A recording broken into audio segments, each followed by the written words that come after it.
اعوذ باللہ من الشیطان الرجیم بسم اللہ الرحمن الرحیم۔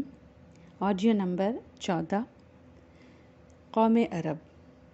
پچھلے آڈیوز میں ہم نے عرب کو دنیا کے نقشے کے اعتبار سے سینٹرل لوکیٹڈ دیکھا،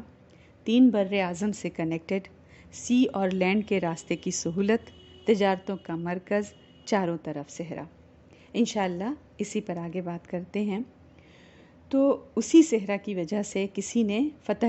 عرب کو فتح کرنے کی کوشش نہیں کی، چونکہ عربوں کو کبھی کسی نے آ کر فتح نہیں کیا تو اس کا ایک نقصان یہ تھا کہ عرب میں تہذیب اور تمدن، ان کا اپنا جو کلچر تھا وہ بہت ہی زیادہ معمولی تھا، بڑا پریمیٹیو تھا، اور سائنس وغیرہ کا بھی کوئی یہاں پر ایسا دکھتا نہیں تھا، کوئی ترقی نہیں ہوئی تھی۔ یہ سمجھے ایک طرح کا نقصان تھا، بہت زیادہ کوئی انٹلیکچوئل ایکٹیویٹی، کوئی علمی تحقیق والا مزاج بھی یہاں پایا نہیں جاتا تھا، مادی ترقی یہاں نہیں ہوئی تھی، لیکن ساتھ ہی ساتھ پیرلل میں فائدہ بھی ہوا تھا، کیونکہ یہ کبھی کسی دوسری طاقت کے غلام نہیں بنے تھے، تو ان کی سلیو مینٹلٹیز نہیں تھیں، یہ ہمیشہ سے آزاد رہے، اور اس وجہ سے یہ ان عیبوں سے، ان کمزوریوں سے ہمیشہ پاک رہے جس میں کہ غلام قومیں مبتلا ہو جاتی ہیں۔ اسی طرح سے جہاں دنیاوی ترقی سے زندگیاں پرآسائش ہو جاتی ہیں، لگژوریس ہوتی ہیں، وہاں ساتھ ہی ساتھ نقلی بھی ہو جاتی ہیں، آرٹیفیشل ہو جاتی ہیں، اور فطرت سے دور ہٹ جاتی ہیں، نیچر سے دور ہو جاتی ہیں۔ یہ بالکل فطرت کے قریب تھے عرب جو تھے، اسی لیے ہم دیکھتے ہیں قرآن کا جو انداز ہے بات کرنے کا بڑا نیچرل ہے، بڑا فطری ہے۔ افلا ينظرون الى الابل كيف خلقت والى السماء كيف رفعت وإلى الجبال كيف نصبت وإلى الأرض كيف سطحت فذکر،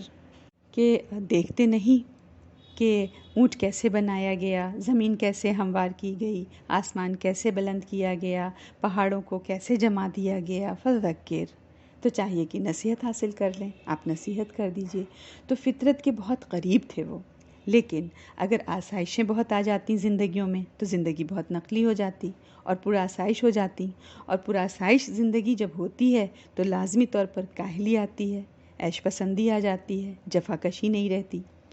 اسی طرح ایک فائدہ یہ ہوا تھا، کیونکہ کبھی یہ غلام نہیں بنے تھے، کبھی کسی کی بھی یہاں بادشاہت قائم نہیں ہوئی تھی، اور خود کا مزاج بھی ان کا جو تھا بادشاہوں والا نہیں تھا، اس کی وجہ سے بہت سی خوبیاں بھی ان میں موجود رہ گئی تھیں جو کہ فطری طور پر انسانوں میں موجود ہوتی ہیں۔ بعض دفعہ جب غلام ہوتی ہیں قومیں، یا جب وہاں بادشاہی نظام بنتا ہے تو وہاں بنیادی اخلاقی قدریں، بیسک مورل ہیومن ویلیوز جو ہیں وہ کمپرومائز ہوتے ہیں،